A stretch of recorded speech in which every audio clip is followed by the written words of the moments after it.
Now, I want to get down to the simplest possible nitty-gritty of what we've been talking about in a very easy way. To ask ourselves the question, quite fundamentally, what's all the trouble about? In other words, what is your state of mind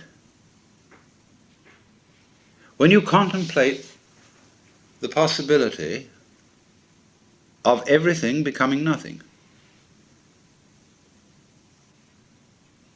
All right, so the universe is a transitory system, like a bubble, like smoke, like foam on the water. And so, how easy? Just go along with it, dissolve. So, what's the problem? Why don't we want to give up? What do we think we're going to get by holding on and by resisting the dissolution? Now, I'm not saying at the moment that, as I'm a sort of preacher, advocating giving up. What I'm interested in for you to feel is what do you really feel like inside at the prospect of there being nothing, of this whole thing being a bubble that dissolves?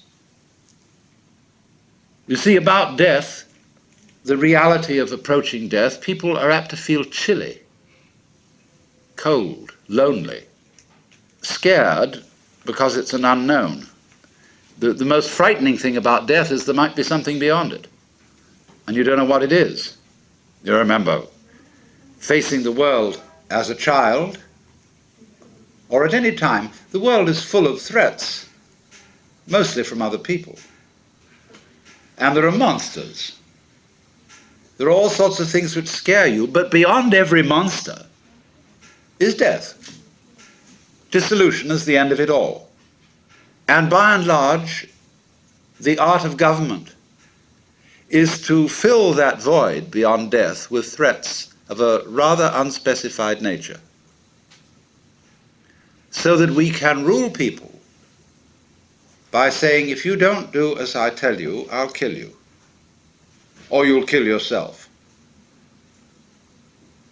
And so long as we can be scared of that, and so long as we can be made to think of death as a bad thing, we can be ruled. And that is why no government likes mystics. Because if we define the mystic as the person who is no longer scared of death, because the mystic is, in the simplest possible language, the person who understands that you have to have nothing to have something. So, you can't fundamentally scare the mystic with death.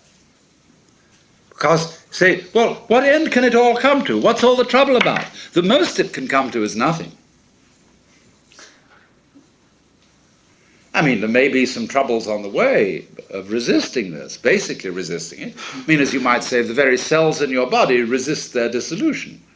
And so, in this resistance, there's an experience called pain, which we've been discussing. But beyond pain is annihilation. Or so it seems, anyway. What will it be like to go to sleep and never wake up? Nobody can think about it. But what is that state when you're teased out of thought? See, get with it. Going to sleep and never waking up.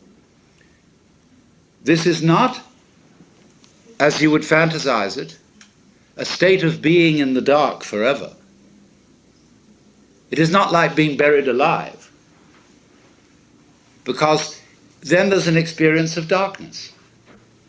Now, I remember a little while ago having at one of my seminars a girl who was born blind. And I had the most interesting discussion with her, because she doesn't know what darkness is. The word is absolutely meaningless to her, because she's never seen light. Now, so, when you really think about nothingness, it becomes like what I've often referred to is how your head looks to your eyes. And behind the eyes you don't see darkness, do you, right now?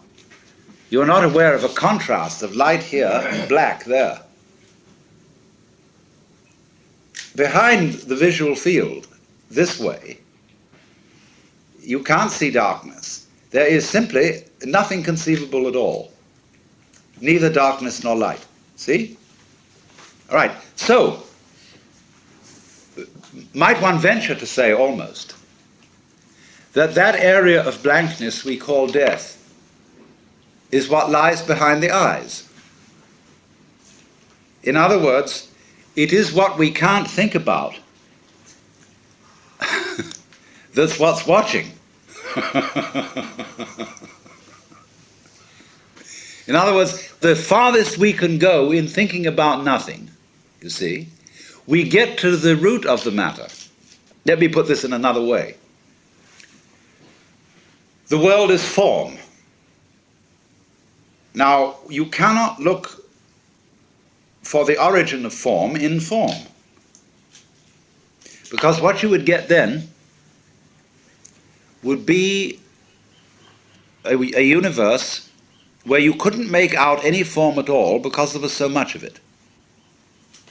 It would be like writing a letter on top of a newspaper and then putting a picture over that and then doing something else until there wasn't a single square millimeter of paper left, of blank paper. Nobody could read anything.